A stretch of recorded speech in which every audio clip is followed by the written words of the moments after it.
This is Hannibal here from the HannibalTV.com, coming at you from Big Springs, Texas, on my way to Carthage, Texas for the big SWE event this Saturday, February 27th, that I'm going to be covering.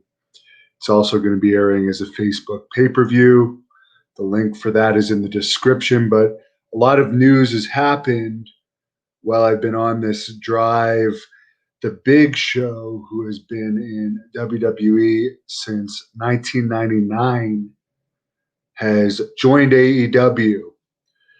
To be perfectly honest, the only thing I can really remember of the Big Show from WWE is his debut when he came out from under the ring and the thing where Mayweather beat him.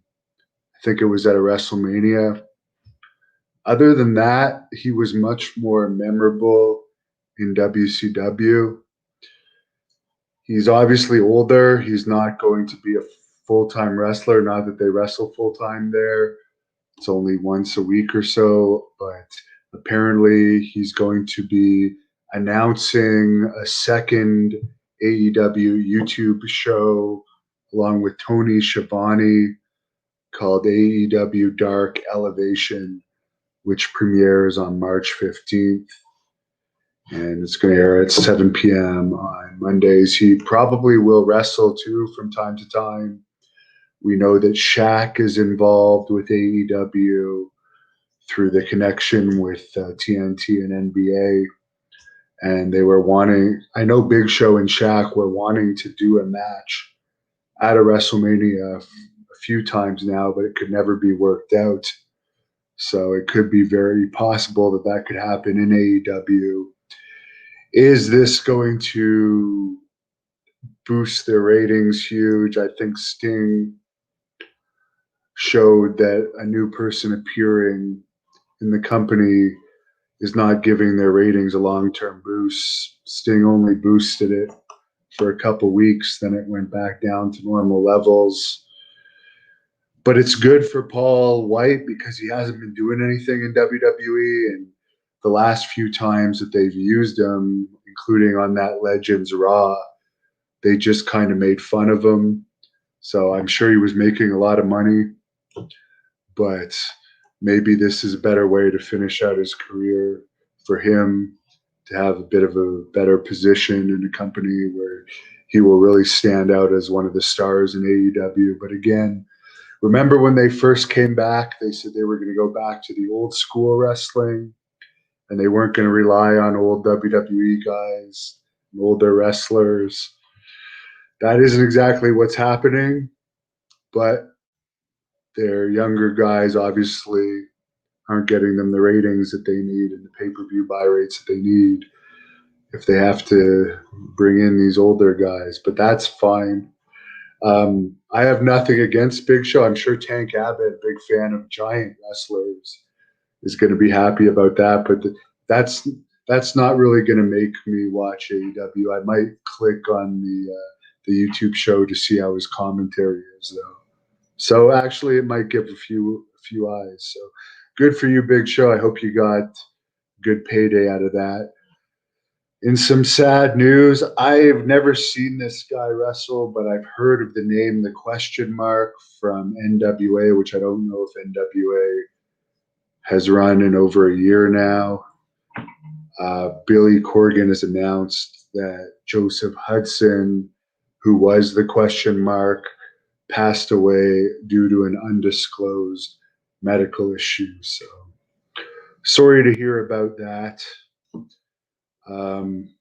The NWA national title that Trevor Murdoch holds is going to be defended in SWE Fury, by the way, from what I understand from Trevor Murdoch and some of the management at SWE Fury. Taya Valkyrie, who was trained by Lance Storm, was in Impact for a while and is married to John Morrison, has officially signed with WWE. She's announced it through her Instagram. The Miz, who is the new WWE champion, actually brought Raw viewership up a little bit this week from the lowest rated champion of all time, Drew McIntyre, whatever he goes by. Miz is the new champion. I'm neutral towards Miz, but I think it's good that they got rid of McIntyre. He's just a lame guy, and I don't think someone with a Scottish accent that is as lame as he is, he's not exactly Roddy Piper, is really going to get over with international audiences. If you're going to wear a skirt, I mean, you got to be pretty damn entertaining. Otherwise, people are just going to look at you as a sissy. The SWE Fury pay-per-view, by the way, as I said, the Facebook link is in the description. That's going down this weekend. So many huge stars going to be involved in that, including women's champion Christy James, Rosemary, Jazz, Mil Muertes, Miranda Gordy, who may have had a WWE tryout recently.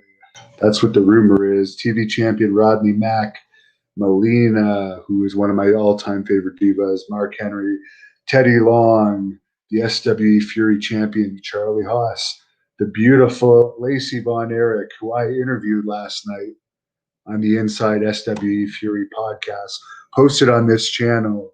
I'm so happy she's coming back to wrestling. Selena De Laurenta is going to be there managing the Blood Hunter. The Boogeyman's going to be there. And it's only $7.99 if you order it before this Saturday, February 27th. It's going up to $9.99 on the 27th.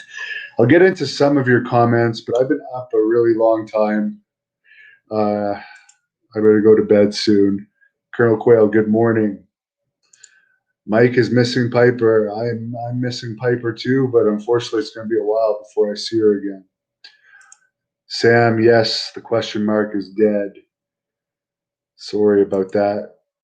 Piper is in Canada. Sorry, Colonel Quayle. She's not here in Texas with me. The Centennial says he hopes AEW bankrupts themselves. It's not going to happen. Tony Khan's father, Shad Khan, is worth, I believe, more than double what Vince McMahon is worth. He's worth billions and billions, like $14 billion. AEW would just be a write-off for them. It's a gift for his son, obviously.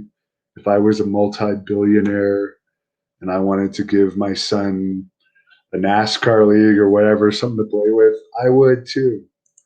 So people are making money at it. It's not my style of wrestling. I like what SWE Fury is doing. They're actually doing what they say about going back to the classic style. That's why I'm happy to be involved with them. I understand actually it was announced last night on the podcast too that there's going to be a Texas championship coming soon. So it'd be nice to see a Texas title back with SWE Fury, which actually airs in like over 30 million homes, but is based in Dallas. Lots of people are sad about the question mark. Someone loves my interviews. I did do one with Dominic DeNucci. Was one of my very first interviews. It wasn't that great quality. Hope to do another one. Mike, do I have heat with Drew McIntyre? No, I just don't like it. I don't find him entertaining. He loves talking about how he's friends with everyone. Everyone's a big family. He likes working with people, talks about storylines. He's just so uninteresting. You'd never see Hulk Hogan before the Andre the Giant match running his mouth. What a great storyline this is. Andre and I are great friends. We've known each other the past 15 years, blah, blah, blah. Just wouldn't happen. And whatever. I don't watch WWE. They can do what they want. They have a head writer right now with no wrestling experience. Her background is in sketch comedy. It's not going to get any better. So Mike remembers Big Show choke slamming Eric Bischoff in WCW. I remember his feud with Hogan in WCW. It was pretty good. Would I wrestle for SWE, Malik? No. I'm retired and I have no interest in doing anything but being on the interview side. I am an interview producer for SWE Fury, and I'm going to produce a lot of interviews this weekend. And I have content on this channel for SWE Fury as well as the SWE Fury YouTube channel. So lots of good stuff coming with that. I'm enjoying my time here in the US. Sad to have left Arizona. I was making a lot of friends there. The weather is beautiful, but I'm going to be sticking around Texas until the COVID craziness in Canada ends. Ace wants to know if we'll ever see Savio Vega in WWE. Could be possible.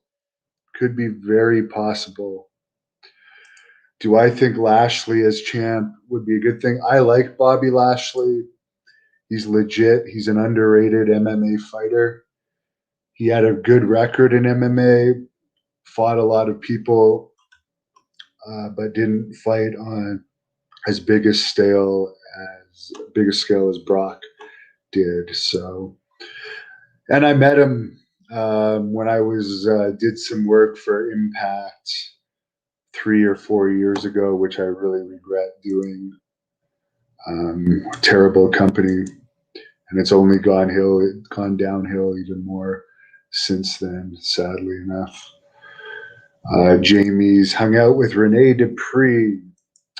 Good guy. I like him. He's working for Pro Wrestling Noah, but due to all these restrictions, that's been affecting his work out there. So again, I'm sorry for the death of the question mark. Good for the big show. I hope you have a good contract. You've made a lot of money in wrestling, but being in WWE for over 20 years and the most memorable thing, jobbing to Mayweather, maybe it is time to go. Move on and be somewhere that might use you in somewhere a little bit in a more memorable way.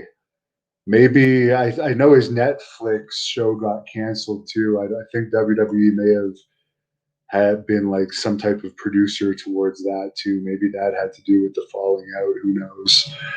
But I tried to watch some of that, and I'm sorry, it was so bad. It was so bad.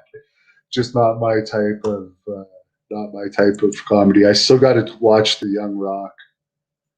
I gotta try that out. But I'm rambling. Make sure you follow us at the Hannibal TV, and if you have $7.99 to spare, it's going to be a 3-hour pay-per-view this weekend with SWE Fury. Don't miss it. It's going to be excellent. Thank you for watching the Hannibal TV. Please like this video if you enjoyed it and click the subscribe button to not miss any of our latest shoot interviews, match videos, or news